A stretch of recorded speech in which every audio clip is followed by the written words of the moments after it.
another Looney Tunes commentary. If you're new to the channel, consider subscribing as it helps out the channel, and give this video a like if you do like it. So this is a commentary for A Corny Concerto, released in 1943. It's the 412th in the series, and it's directed by Bob Clampett.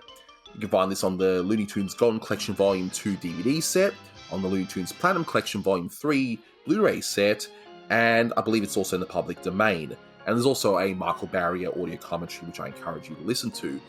And right here, we've got the Piano Concerto No. 1 Allegro by Tchaikovsky, which I love that piece of music. It's amazing.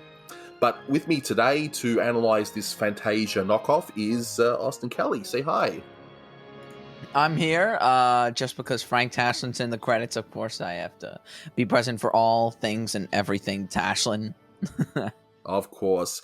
And here we've got a parody of Deems Taylor from Fantasia, and it's a great opening gag. I just love that whole big shadow coming up, and then it turns into Elmer.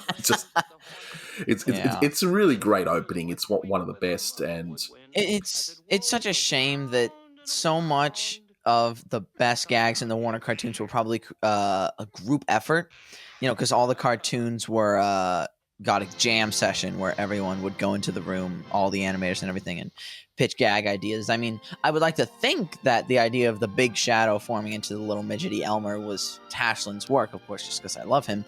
But it really could have been anyone's work at the studio, no matter who was credited for the story, Exactly. Such a shame that we never knew. It could have been Scribner himself, who I think... The Scribner animated that, didn't he, by the way? I'm just trying to make sure I get that. I'm pretty sure he did the close-up. He did the close-up, but the other stuff was McKimson. Okay, gotcha. So that gets my theory out there. Or maybe McKimson came up with it. Who knows? I mean, it's probably lost to time. So a few things about this one. One thing that you'll notice is just how more detailed the backgrounds are. I think Clampett put a lot more effort into this one, similar to what Chuck Jones will do later on with What's Opera Doc, because the cartoon before this one that he did was Tin Pan Alley Cats, and that was very much a cheetah cartoon where it reuses a lot of animation. So my guess is both this one and also maybe even Cold Black, more effort was put into those two, but because the budget was higher on those two, he did some lower budgeted efforts, including Tin Pan Alley Cats. I mean, do you agree with that, Austin? Yeah. I generally... Oh, I think that was an animator switch. I think it went from Virgil Ross to McKimson when the the dog came out of the bush. Very ambitious, Clampett. Now, I want to talk about why exactly Tashlin gets the story credit here.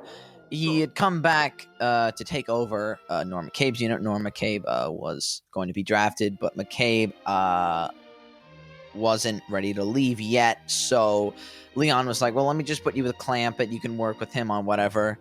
So Clampett and Tashlin collaborated on this cartoon, and Tashlin did the storyboards. And apparently, according to Clampett, Tashlin did these wonderful, big old grand colored drawings for the storyboard. I wish those survived because they would probably be really gorgeous, wonderful to see. Oh, absolutely. And one interesting thing about this first section that we see, it's got Porky and Bugs, the same thing. And for some reason, Porky's in Elmer's role, and you'd think Elmer would be probably more suited for it, but whatever, it is what it is. But this is the only cartoon where both of them were in there for a longer period of time. I know that there were one or two other cartoons where Bugs would have a cameo. I think you already know which one that one is, being a Frank Tashlin one. But later on in Dumb Patrol, I believe Porky or Bugs had like a cameo there as well. But this is the only cartoon where Porky and Bugs have a prominent role together, which is weird, but yeah, it's true. It's true. But well, Elmer's already kind of the MC of the night here in the cartoon, so they probably didn't want to cast him twice. So I think Porky's the next best. Actually, now that you mention it, I think maybe that's why. Actually, that's a very good point. I think that's probably it. But I gotta say, with the music here, I mean, they're both by Johann Strauss. I hope my good friend Steph Silly is proud of me from researching all this music stuff, because she's a musician. She's a good friend of the channel. But there's a verse one called Tales from Vienna Woods and The Blue Danube. And The Blue Danube is... I first encountered it when I watched 2001 Space Odyssey, funnily enough. But anyway, that's just me. But here we've got young Daffy. For some reason, I'm not sure why they went with Daffy? that. I think it might just be a Daffy lookalike. I don't know, though. I mean, that's interesting. I always thought it was Baby Daffy when I watched it as a kid, because I've seen it heaps of times. I think it was even on Bugs Bunny Superstar, wasn't it? Off memory. I think it was. Yeah, I think that's it was. Probably where I saw this one for the first time. Because I remember seeing this quite a few times, and it's just such a great little thing. And it's also a testament to Clampett and of course Taschen having the story that their skill in putting what feels like 2 full-length shorts within one short, if that makes sense. Like neither of them feel like they overstayed their welcome. It just works. Mm-hmm. Yeah, no, it really speaks to their talent. I definitely agree. It's an interesting idea. Obviously, it came from Fantasia, I believe, which I haven't seen, which you probably know if you've listened to the podcast I was on, where I kind of embarrassed myself because I hadn't seen any of the movies. But yeah, no, it's really interesting that they feel like full-length cartoons, at least by Warner standards, 7-8 minutes, but they're both packed into this like 8-minute short. That's really wonderful. Exactly. But of course, we cannot escape the war reference before that rejected 4F reference, which I would imagine if Taschen, for whatever reason, wanted to get drafted, I think he would have probably gotten 4F. I would think he was a pretty hefty guy, so I would have thought that would be the case. Yeah. But I think he was a fairly tall guy. I don't know if he was like, wide, but I think he was a fairly tall guy. Just set the record straight. I think. Yeah. So he was, he was a larger gentleman. We'll put it that way. I think that's what a few people have described him as. But as we wind down this wonderful double feature cartoon, final thoughts. I mean, I love this one. It's a childhood favorite. Done so well. Oh yeah, no, it's definitely a classic in my book. Definitely one of the best. For sure. And while it might seem weird that you don't get like an exit part with Alma saying, thank you, good night, or whatever it is, well, this is actually how Fantasia pretty much ends. Like it just has the final segment and then just ends. And that's it. So as a parody, even gets that part right, which is interesting. So wow. But that's weird. But definitely watch Fantasia, Austin. It's actually not that bad. But okay, all right. In any case. Oh. Hello, Steph. Nice to see you drop in. Well, I heard you were talking about music, so I thought I'd fly myself in for this one. But you're making your audience watch the same commentary twice in a row. Well, I guess I'll have to now. It's a bold move. I guess I'll have to. So let's go through it again. This time from a musician's perspective, And hey, it's public domain, so you know what? Makes things a lot easier. So let's push play and watch it again. All right. So one thing I did want to ask you, did I get this right? Okay. Because I said before, I hope I got this right, Steph. I hope I got this right.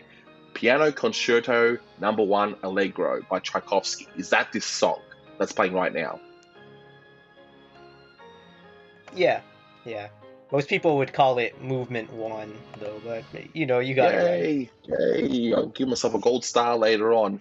I'll give it later on. So, I mean, I've spoken with Austin at great length about this one. So, yeah, if you want to tell me, what are your thoughts on this cartoon overall and, favorite bits, and we can maybe go from there. Well, I want to point out this Fantasia bit at the beginning is really well done, because if you've seen what Deems Taylor, the guy from Fantasia, looks like, it's almost exactly like Elmer Fudd. So they really don't hold back on making fun of him. Yeah, exactly. And Deems Taylor, at the time, he was a big music critic at the time, and a composer as well, who was really famous. But nowadays, nobody plays anything he wrote Mm. anymore.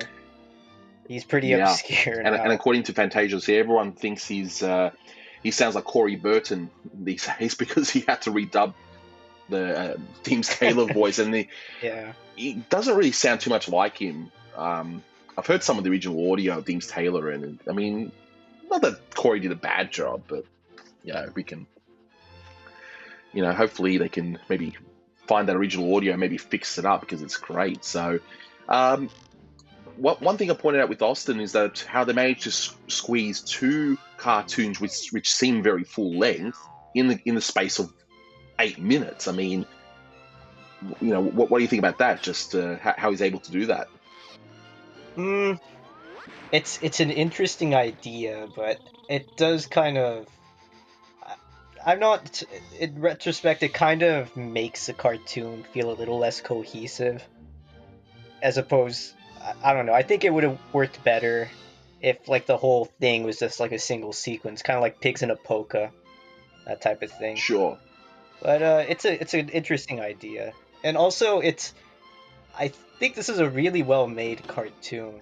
But it's really apparent that Clampett doesn't have the musical chops that Frizz did, and part of that is just because the way Clampett does things is like so broad and extreme, and it doesn't mesh well with the timing of the songs because everything has to be really planned out, and the animation has to be a bit restrained when you're working with a song. So there's a few moments in this cartoon where the timing just kind of misses the beats of the songs. Sure.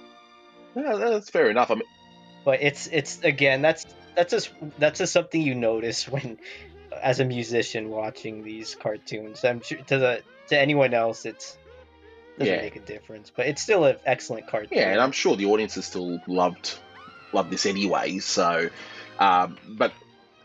And one thing that was pointed out, I want to see if you agree. I mentioned Austin that it's interesting that this is the only cartoon that has Porky and Bugs in prominent roles.